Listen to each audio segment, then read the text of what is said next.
Assalamualaikum warahmatullahi wabarakatuh. Yang terhormat Ibu Noviati Rofiqoh SIKOM selaku Koordinator Bidang Pengawasan Isi Siaran. Yang terhormat Bapak Widodo Setiowibowo SPD SIMPD selaku Pembimbing Hima IPA FMIPA UNY.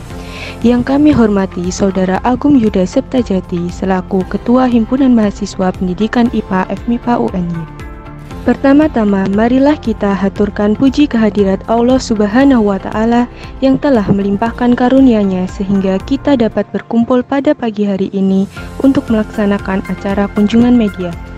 Sholawat serta salam tak lupa kita curahkan kepada junjungan kita Nabi besar Muhammad Sallallahu Alaihi Wasallam yang telah kita nantikan syafaatnya di yaumul akhir kelak. Di sini saya sebagai perwakilan bidang media dan informasi Hima IPA mengucapkan terima kasih kepada pihak KPID yang sudah meluangkan waktunya untuk menerima kunjungan media pada hari ini. Saya juga berterima kasih kepada teman-teman media informasi sebagai panitia yang sudah merencanakan acara sebaik-baiknya. Pada acara kunjungan media ini diharapkan teman-teman dapat informasi dan pengalaman yang berkaitan dengan media. Selanjutnya, saya mewakili panitia meminta maaf apabila terdapat kekurangan pada acara ini, baik yang kami sadari maupun yang tidak kami sadari. Terlepas dari itu semua, semoga acara ini dapat berjalan dengan lancar dan nantinya acara ini dapat bermanfaat untuk teman-teman. Mungkin sekian yang dapat saya sampaikan, kurang lebihnya mohon maaf. Tetap semangat dan jaga semangat. Wassalamualaikum warahmatullahi wabarakatuh. KPID DIY merupakan lembaga yang memiliki tugas serta tanggung jawab mengatur lembaga penyiaran agar bermanfaat bagi kepentingan publik khususnya di daerah Yogyakarta. Nah, kali ini kita memiliki kesempatan untuk mengunjungi kantor KPID Yogyakarta nih. Kira-kira apa aja sih kegiatan dan juga ruangan-ruangan yang ada di kantor KPID ini? Yuk kita intip bersama.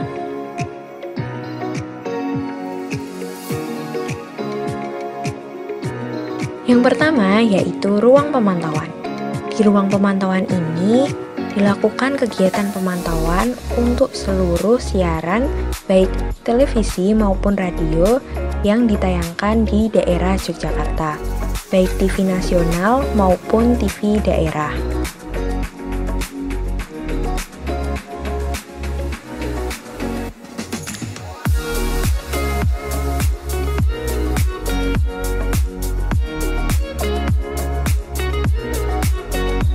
Yuk kita naik ke lantai 2. Di lantai 2 ini ada ruang anggota dan juga ruang rapat. Di ruang rapat biasanya para anggota dan juga pengurus KPID Yogyakarta melakukan koordinasi dan juga diskusi. Nah, setelah ini kita simak yuk wawancara dengan koordinator bidang di KPID Yogyakarta.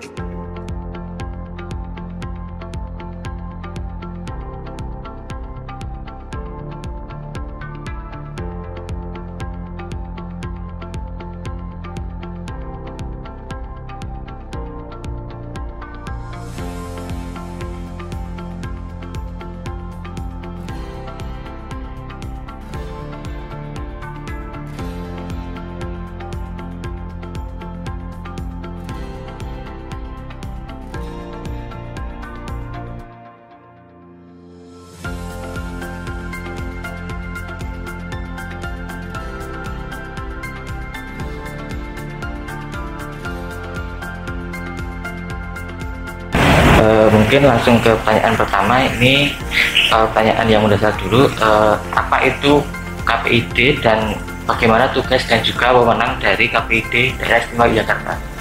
Kalau KPI itu kan ada dua, secara terpusat sama yang di daerah. Nah, KPI itu kan lahir atas amanat undang-undang. Jadi Undang-Undang Penyiaran Nomor 32 Tahun 2002 mengamanatkan bahwa harus terbentuk sebuah lembaga yang mengatur tentang penyiaran di Indonesia. Maka terbentuklah KPI ini. Kalau di pusat itu disebutnya KPIP, kalau di daerah itu KPID. Seperti itu. Jadi kalau di pusat itu diawasi langsung oleh DPR dan bertanggung jawab terhadap presiden. Tapi kalau KPID itu diawasi oleh DPRD dan bertanggung jawab kepada gubernur. Berarti untuk yang di daerah itu nanti sudah tanggung jawab kepada gubernur seperti itu. Ya. Cakupan atau cakupan yang menjadi tugas dari KPID itu seperti apa, Bu? Yang secara umum atau maupun khusus? Kalau tugasnya sekarang, KPID itu mengawasi segala hal yang berkaitan tentang penyiaran. Nah, sekarang itu tugas utamanya itu adalah mengawasi tentang isi siaran. Jadi kalau selama ini masyarakat mungkin tahunya semuanya lapor-lapor ke KPI atau KPID. Padahal KPI atau KPID itu hanya mengawasi setelah tayang. Jadi yang semua konten-konten yang sudah tayang baru berhak diawasi. Jadi kalau sebelumnya itu adalah tidak ada regulasinya, nggak ada aturannya kalau harus diawasi. Jadi ada lembaga sektor sendiri di televisinya, juga ada lembaga sektor yang dibentuk oleh pemerintah itu yang mengawasi sebelum tayang. Sedangkan kalau KPI atau KPID itu adalah setelah tayang. Jadi seperti itu. Selain itu juga memastikan semangatnya itu yang pertama itu adalah diversity of content. Jadi keberagaman konten memastikan itu, kemudian diversity of ownership.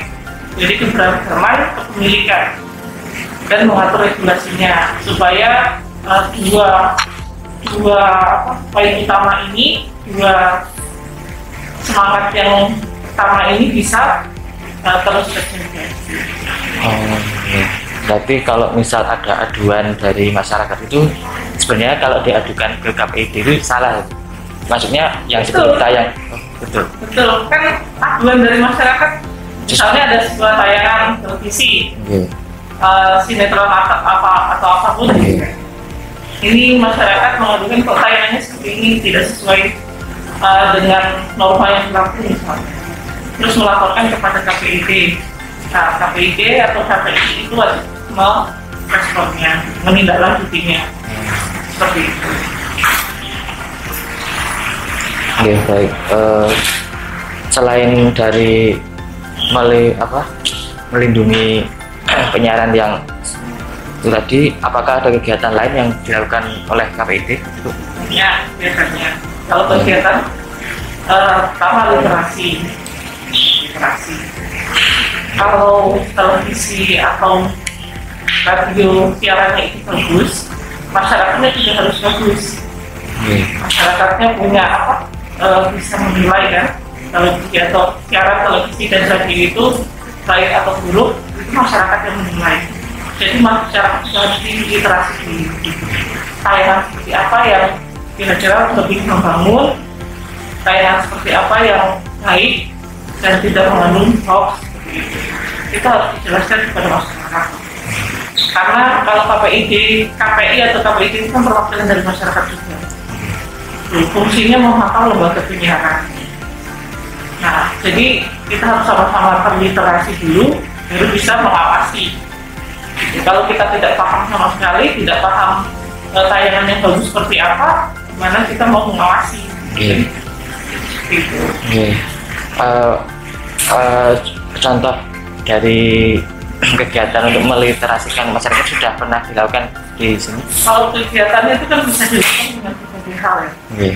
Salah satunya dengan bertemu mahasiswa, itu juga salah satu literasi.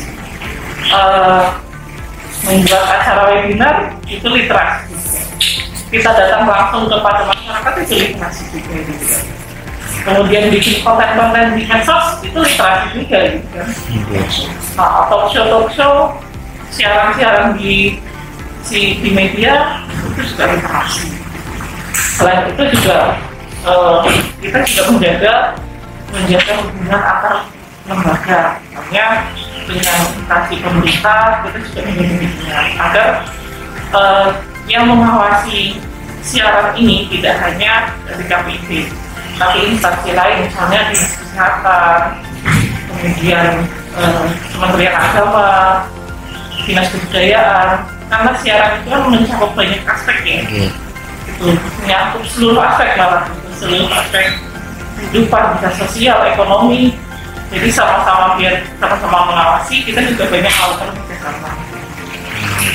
Nah, dari yang sudah dipaparkan tadi, untuk program dan kegiatan dari KPID DIY ini untuk tahun 2021 tersendiri seperti apa, Bu? Program kegiatannya biasanya juga kita melakukan kunjungan pembinaan ke setiap lembaga penyiaran.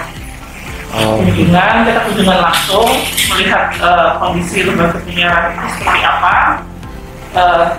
kendalanya mereka itu apa, bukan kebutuhannya mereka apa. Kadang juga ada yang punya media tapi kekurangan konten. Nah, di situ kita bisa menjembatani ya, menjembatani antar masyarakat, misalnya pemerintah dan lembaga penyiaran. Jadi bisa jadi support konten dari masyarakat juga bisa. Itu hanya kita bisa tahu ketika kita bertemu langsung dengan lembaga penyiaran yang bersangkutan. Kemudian kalau itu juga literasi bisa bertemu dengan masyarakat secara langsung atau literasi kepada lembaga penyiarannya. Jadi tidak hanya yang diedukasi itu tidak hanya masyarakat, tapi lembaga penyiaran juga harus tahu gitu. Norma-norma yang diinginkan masyarakat seperti apa, gitu. Konten-konten yang diinginkan yang sesuai dengan harapan masyarakat itu seperti apa, yang baik seperti apa, itu lembaga penyiaran juga harus tahu. Agar memproduksi kontennya juga sesuai harapan masyarakat. Kemudian kita juga ada koordinasi dengan pusat, dengan KPI pusat. Setiap bulan kita ada koordinasi dengan KPI di daerah lain juga gitu. Kita selalu melakukan koordinasi. Oke, untuk koordinasi dengan daerah lain itu terus nanti manfaatnya itu apa, Bu? Misalkan untuk saling tukar pikiran tentang konten atau bagaimana? Kan setiap daerah itu punya ciri khasnya masing-masing ya, punya keunikannya masing-masing. Kalau di DIY itu kita punya perda tentang penyiaran, perda nomor 13 tahun 2016. Itu spesial sekali DIY punya perda. Daerah lain ada beberapa daerah yang punya perda tapi beda, isinya beda. Kalau kita lebih fokus kepada isi atau isi siaran gitu. Tapi kalau daerah lain ada yang fokusnya ke TV berlangganan misalnya, terus bagaimana regulasinya gitu. Jadi fungsinya atau manfaatnya berkoordinasi dengan daerah lain itu biar kita tahu kondisi sana seperti apa. Apalagi sekarang mendekati era digital ya. Persiapannya di daerah lain seperti apa, bagaimana mereka mempersiapkan. Kalau yang bagusnya ya bisa kita serap untuk di ini. Tapi juga ada yang beberapa nggak cocok untuk ketika diterapkan di DIY karena situasinya berbeda. Dari daerahnya, strukturnya, geografisnya berbeda gitu kan. Kalau di DIY masih untuk daerah, akan ada daerah pegunungan, tempatnya kecil tapi medianya banyak. Jadi frekuensinya sempit ya, frekuensinya sempit. Padahal kalau di daerah lain tanahnya luas, atau daerahnya luas, tapi medianya sedikit, jadi mereka juga banyak yang tidak bisa menjangkau gitu kan. Ya seperti itu. Baik. Dari yang sudah dipaparkan tadi tentang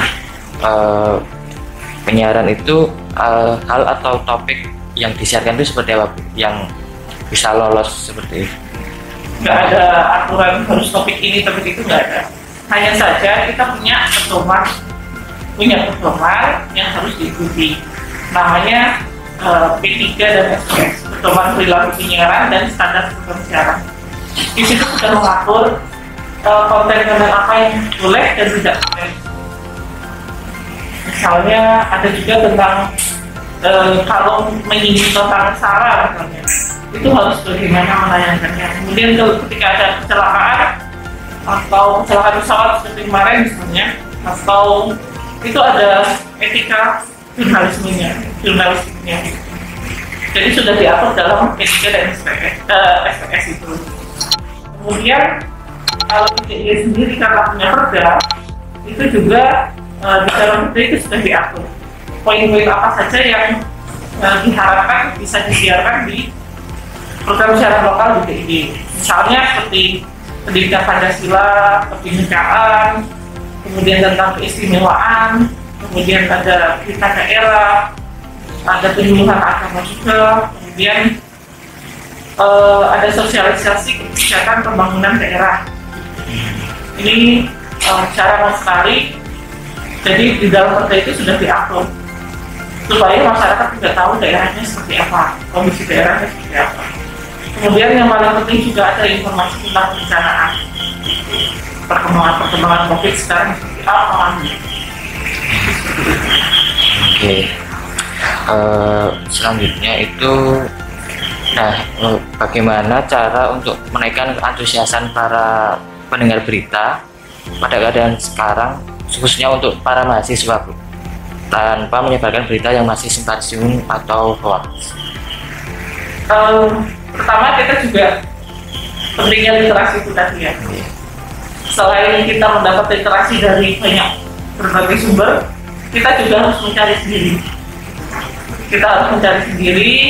Kita juga harus memilah mana yang baik, mana yang buruk. Itu pertama, aku mau cara meningkatkan antusias.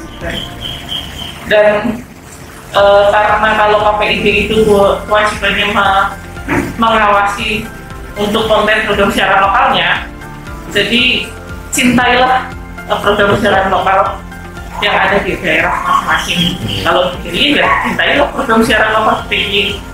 Nah, kalau di DIY itu di dalam perda sudah diatur program siaran lokal itu sebanyak 10% ditayangkan pukul 5 sampai pukul 22.00. Dengan kita menonton tayangan program siaran lokalnya, televisi misalnya, program siaran lokalnya apa sih? Program siaran lokal itu justru malah lebih banyak mengangkat tentang daerahnya. Jangan sampai kita nggak tahu daerah kita sendiri seperti apa. Kita tahu sampai luar negeri, sampai Korea, sampai mana-mana, tapi daerah sendiri kita nggak tahu. Nah, itu salah satu semangat ya untuk mencintai daerah. Baik. Tadi kan televisi berarti sangat berperan penting untuk memberikan pengetahuan tentang daerahnya, seperti itu. Ini untuk pertanyaan selanjutnya itu juga tentang televisi, tentang migrasi kanal dari televisi analog ke digital. Itu seperti apa? Nah, kalau untuk tentang migrasi analog ke digital, itu mungkin bisa dijelaskan Pak. Oke, monggo Pak. Bisa. Monggo Pak. Ini nanti Pak Kus menyanyikan lagu bicara ya. Nanti kita dulu nggak apa-apa. Begini teman-teman, kebutuhan teknologi mau tidak mau, alih digital termasuk migrasi perpindahan dari TV analog ke TV digital. Indonesia termasuk terlambat karena mestinya sekitar tahun 2018 itu sudah dimulai. Namun dengan berbagai pertimbangan kesiapan dan mungkin segala sesuatunya baru dilaksanakan akhir-akhir ini dan rangka persiapan. Jadi migrasi perpindahan dari analog ke digital itu adalah suatu kebutuhan, suatu tuntutan. Ketika kita masih ingat teman-teman berapa puluh tahun yang lalu dari radio AM jadi FM, masih ingat dulu orang tua kita radionya AM, mungkin terus berapa. Nah waktu itu juga satu saat akan berpindah diberitahu oleh FM, sehingga otomatis radio AM sudah tidak bisa digunakan lagi ketika itu ya, semua FM. Nah ini mirip. Jadi analog yang sekarang kita miliki dengan TV yang besar dengan model kabel itu nanti bisa digunakan tapi dengan teknologi tambahan namanya set-top box STB. Jadi seperti decoder. Nah untuk Jogja memang menarik karena kesiapan. Jadi sebenarnya Bu Robi tadi sampaikan apa yang menjadi pertanyaan tadi semua terjawab di sini. Tapi kan nggak lucu, silakan pulang nanti dibaca ya. Gambarnya nggak ada, gambarnya nggak ada. Jadi semua nggak ada di sini. Nah, tentang perpindahan Jogja itu di situ disebutkan TV lokal itu ada 5, RBTV, TVRI, Jogja TV, Kresna, ADTV ada 5. Terus TV jaringan. Ketika itu ada 11 TV jaringan, Indosiar, TVO dan sebagainya. Nah, mereka yang pertama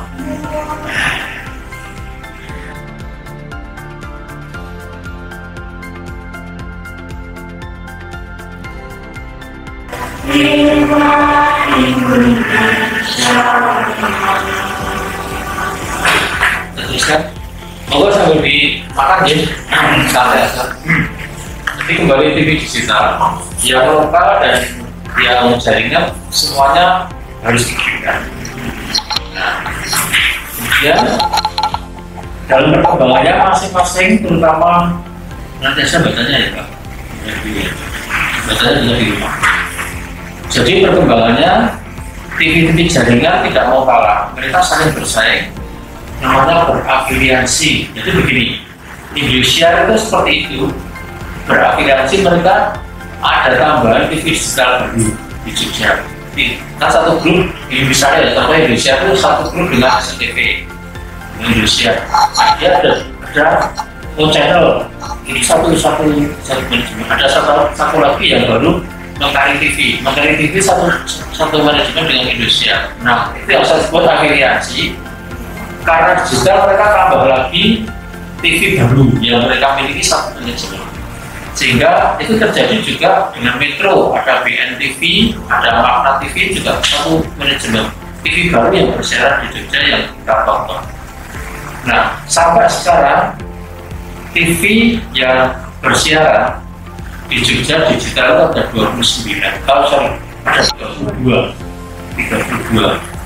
Ada mungkin istilahnya asing, ada simulcast.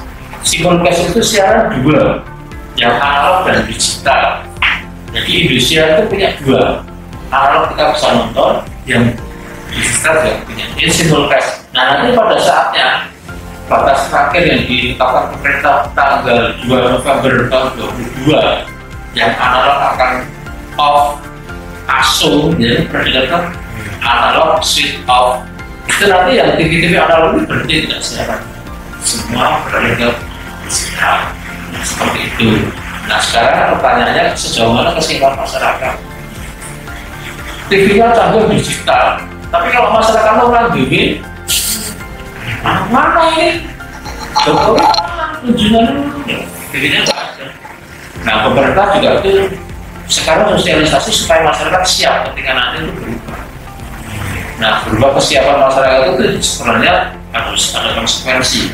Tidak hanya sosialisasi, tapi bagaimana dengan masyarakat miskin yang tidak mampu beli STB-nya di 200.000, satu kotak 200.000. Jadi ada antena, masuk STB, lalu ke TV. Nah, TV-nya menjadi digital. Seperti harganya 200.000. Nah, upaya dari pemerintah adalah memberikan gratis 7 juta STB. Tetapi berdasarkan data, entah data itu, kita tahu yang namanya kategori miskin itu kan rancu ya, kesehatan sendiri, kesehatan miskinnya statusnya sendiri, dinas sosial sendiri, sehingga di antara sekian ini yang miskin apakah 8 orang, 7 orang belum tentu. Nah, 7 juta STB akan dibagikan kepada masyarakat yang tidak mampu. Belum mbak, biar pusing mbak. Sementara yang dibutuhkan sekitar 12 juta STB se-Indonesia. Nah, bagaimana pertanyaan itu? Itu dampak sosialnya memang nanti muncul. Lalu berikutnya yang harus diketahui bahwa hubungannya dengan konten analog dan digital itu hanya sebatas teknologi. Silakan itu filmnya TV, kita tidak akan bersentuhan. Jelas dan tidak itu bagus, tapi kontennya tetap sama. Nah, itu yang kita awasi. Jadi dampak dari digital bagi KPD tidak ada masalah, karena yang objek sasaran kita itu sama pengawasan isi siaran. Kan sama ketika digital juga yang namanya berita juga sama, sinetron masih ada, apapun masih ada, cuma teknologinya berubah. Nah juga keuntungan yang diperoleh dari masing-masing TV ketika analog menjadi digital, karena nanti begini. Jadi pemancar TV itu sekarang tidak lagi menggunakan pemancar yang besar yang ada di pagar itu nggak lagi, karena dia menyewa namanya multiplexing, sebuah alat miliknya TVRI dan beberapa TV yang menang order, menang tender, itu boleh menyewa, siapapun menyewa di sana, ada yang sebulan 20 juta, 30 juta menggunakan alat itu, lalu pemancar-pemancar yang lama sudah tidak dipakai lagi, sehingga terjadi penghematan yang besar-besaran. Ketika kami kunjungan ke MNC Group di sana, listrik MNC Group itu global, FCPI, satu grup itu listrik, ya MNC listriknya itu rata-rata sebulan 130 juta. Nah ketika beralih hanya menyewa, kita kos-kosan kurang tahu itu nyewa itu listriknya cuma 35 juta. Nah dia harus tiap bulan nyewa, tapi kan nggak ribet, resiko perawatan nggak ada, perbaikan nggak ada. Nah itu bagi internal TV beruntung sekali dengan digital. Nah iklannya juga bertambah karena ditonton lebih jernih. Jadi kembali ke digital kita nggak pengaruh apa, dan pengawasan seperti itu. Hanya tadi pendapatan dari Profi untuk kriteria benar semua sudah ada di sini, kriteria seperti itu. Sinetron bagaimana itu yang dilakukan masyarakat, tapi yang kita masyarakat Jogja, Jawa ya, etikanya. Sering kita ada pengaduan, ada boneka tapi yang pakaiannya ini berkat, jadi seperti itu. Lalu bagaimana menjadi sebuah yang itu dinamika dari masyarakat yang normatif ya. Ada satu mengatakan tidak, satu mengatakan poli pantai, misalnya kemarin yang ikut di Papua kan, poli pantai, pantainya terkenal, lalu disebut percepatan seperti itu. Karena apa pakai training gitu. Nah kayak gitu teman-teman bisa paham benar dan tidaknya itu kita pada porsinya masing-masing. Lalu pertanyaan tadi hubungannya KPI DIY dengan KPI di daerah lain, Jawa Tengah misalnya, yang terjadi pernah begini. Pas kampanye pelanggaran isi kampanye misalnya, jadi sehari bisa 10 kali, tapi sehari 15 kali disiarkan oleh TV atau radio Jogja, tapi bisa didengarkan di Mutiara Magelang. Kan ada Jawa Tengah itu, ya tahu? Jawa Tengah, masyarakat sana bengong-bengong. TV radio Jogja ternyata bla bla bla bla bla. Nah, yang lapor masyarakat Jawa Tengah itu lapornya bukan ke KPID Jawa Tengah, karena asal studionya adalah Jogja. Nah, mereka ke Jogja lapor. 15 kali itu masih asik dengan atau dia tidak tahu orang Magelang mendengarkan atau melihat TV dan radio pelaksanaan lapornya KPI di Jawa Tengah, tidak salah. KPI di Jawa Tengah koordinasi dengan kita, lalu TV-nya tunda diskusi, TV bener nggak? Oh iya, radio bener nggak? 15, iya bener Pak. Bagaimana ini pelanggaran? Enggak, bahwa perjanjian berkata tidak akan kami lagi. Masyarakat pelapor beritahu bahwa kami sudah melakukan tindakan. Itu sama seperti itu. Bisa kerjasama diskusi tentang perda penyiaran tadi di situ. Kita satu-satunya di Indonesia yang punya perda, sehingga banyak sekali dari berbagai provinsi itu datang ke sini kerjasama dengan teman kita. Tapi di Jogja bisa punya caranya gimana sih? Di KRD juga sama berkoordinasi di sini. Tapi ini caranya gimana sih prosesnya? Saya pinjam berapa. Lalu kita temukan dengan DPR, tinggi bagaimana melahirkan sebuah perda penyiaran. Intinya seperti itu. Jadi TV digital tadi poin kita adalah pengawasan konten sama. Apapun teknologinya, siapapun kepentingannya, kita kembali kepada tupoksi kita bahwa kita mengawasi konten siaran. Nah, teman-teman tentu saja diharapkan bisa membantu sosialisasi itu. Tanggal 2 November 2022 itu ASO analog switch off yang belum tabungan TV ada, tahu. Nah kadang-kadang beberapa Ini mati nggak ada siarannya. pertanyaan kelas ini Mbak dan Mas, banyak nggak ya? Saya udah punya parabola, nggak bisa.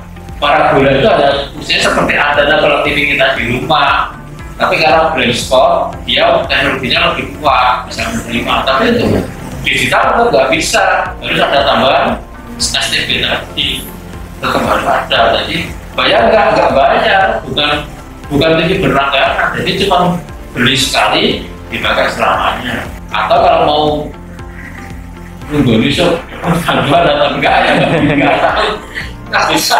Kriteria miskin tapi nggak dapat bantuan nggak bisa. Sekarang udah dijual dari 300 ya tergantung kualitas, dari 200.000, 250. Ini masih terus dikasih ya Pak ya? Ya. Karena menyesuaikan harganya mungkin dapat tercampur sama Ya. masyarakat. Nah nanti diharapkan teman-teman semua kan sudah dibagi satu-satu nih. Di pertanyaan 15 ada semua, kecuali yang analognya digital. Monggo. Oke. Untuk pengaduannya sendiri itu prosedurnya bagaimana gitu Pak? Mungkin pengaduan yang mungkin tidak sesuai dengan adat atau budayanya itu, apakah ada perbedaan dari yang warga khusus daerah istimewa Jakarta atau yang dari luar itu mungkin prosesnya berbeda? Ini membuka banyak akses, banyak ruang untuk melakukan pengaduan. Bisa melalui sistem KPID, bisa menghubungi kontak langsung juga bisa, atau jika kenal dengan masing-masing komisioner bisa langsung juga, datang langsung ke kantor juga bisa, melalui website KPID juga bisa. Di situ sudah ada formatnya seperti apa. Biasanya itu formatnya harusnya ketika melakukan pengaduan itu sudah disertai buktinya. Kalau ada tayangan yang tidak sesuai, silahkan direkam. Beberapa waktu lalu juga ada yang mengadu siaran radio, dia juga memberikan bukti rekaman. Jadi kita bisa tahu konten mana yang tidak sesuai. Nanti dari situ, dari aduan masyarakat kita dikaji dulu, betul tidak ini melanggar, ada pelanggaran atau tidak. Setelah misalnya ditemukan pelanggaran, juga kita bahas lagi. Perlu sampai menjatuhkan sanksi atau tidak. Sanksinya juga bisa berupa teguran tertulis. Teguran tertulis tahap pertama. Kemudian kalau misalnya masih terjadi pelanggaran lagi, bisa kita lakukan teguran kedua. Ada tahap-tahapnya. Di P3 dan SPS itu sudah jelas tahapannya seperti apa. Sampai mungkin pelanggaran yang tertinggi, sanksinya itu kita merekomendasikan kepada Kominfo untuk mencabut izin penyiaran. Untuk aduannya sendiri itu yang mungkin khususnya di daerah istimewa Jakarta itu yang paling sering itu yang seperti apa ya? Yang sering diadukan itu? Yang kebanyakan? Yang sering diadukan radio banyak aduannya langsung. Kemudian televisi juga. Televisi untuk program siaran lokalnya. Kalau KPID itu kan wewenangnya untuk mengawasi yang di daerah, program siaran lokal. Kalau KPI itu yang nasional. Jadi kalau ada aduan yang masuk, misalnya dia ngadunya untuk program siaran nasional, tapi ngadunya di KPID, dan nanti kita teruskan ke KPI Pusat supaya tidak terjadi sama KPI Pusat. Oke. Ini untuk pertanyaan terakhir mungkin dari teman-teman yang di sini atau mungkin para pendengar nanti di YouTube itu ingin bergabung ke sini ke KPID daerah itu, mungkin syaratnya seperti apa atau prosedurnya seperti apa? Ini bisa di. Kalau KPID DIY ini kan ada sudah diatur ya dalam perda itu. Sekretariat itu dibantu oleh sekretariat itu adalah tenaga yang non PNS yang diberikan oleh pemerintah untuk membantu kinerja KPID. Sedangkan kalau kami ini komisioner itu dipilih. Jadi berdasarkan ada tahap pemilihannya.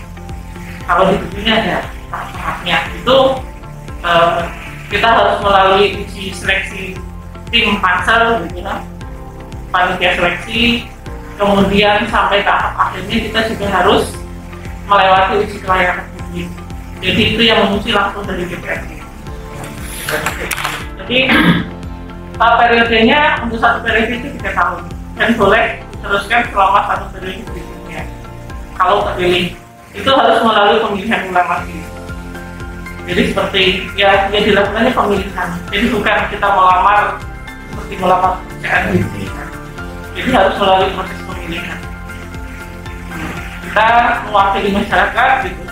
Diseleksi dulu, yang menyeleksi juga langsung DPRD, dipilih langsung oleh DPRD melalui tahap-tahap tertentu. Lewati tahap tertentu. Gitu ya. Oh, berarti Bu, untuk pertanyaan terakhirnya, karena sudah sampai pertanyaan terakhir, berarti kita cukupkan untuk sesi wawancaranya. Untuk selanjutnya, saya sedikit kasih tambahan aja ya. oke, Bu. Jadi teman-teman ini masih muda, sangat dibutuhkan perannya untuk keberlanjutan dunia penyiaran kita. Jadi kalau mau dunia penyiaran itu bagus, ya dimulai dari diri sendiri juga harus memperbaiki.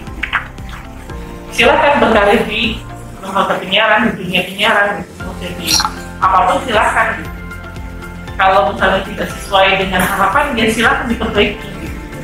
Silakan diperbaiki dan dalam sebisa mungkin pesan saya dalam menyajikan sebuah konten atau konten siaran itu sebaiknya harus selalu disajikan dengan data dulu, ada riset dulu ya, riset dulu supaya kita tahu, oh ini menjadi kebutuhan masyarakat, oh ini tidak baik bagi masyarakat gitu. Jadi teman-teman juga harus punya bekal itu dulu, punya bekal yang baik, yang cukup, baru silakan berkarir agar tidak terikut arus ya. Karena media itu bisa membuat sebuah tren, tapi juga kalau kita tidak kuat, kita hanya bisa mengikuti tren. Nah, silakan teman-teman mau jadi yang seperti apa, membuat sebuah tren atau mengikuti tren. Kalau mengikuti tren ya udah, nggak ada perkembangan apa-apa, gitu aja. Tapi kalau menciptakan atau membuat sesuatu yang baru, itu akan lebih dampak kepada masyarakat. Ya. Oke, terima kasih. Apa yang mau ngapain? Lebih monggo Pak. Yang jelas ini teman-teman, kerja di dunia penyiaran itu asik. Mantan penyiar. Saya mantan penyiar lama. Dulu saya di radio, lalu pernah jadi penyiar, pernah sama teman-teman itu reporter radio jaringan. Lalu daftar ini berbekal dari pengalaman. Kalau teman-teman bisa bergabung, minimal kan harus S1 ya, tidak harus dengan disiplin ilmunya. Yang penting tesnya bisa tertulis, tes wawancara masuk, bisa. Tidak bisa Punya pengalaman, ya. punya ilmu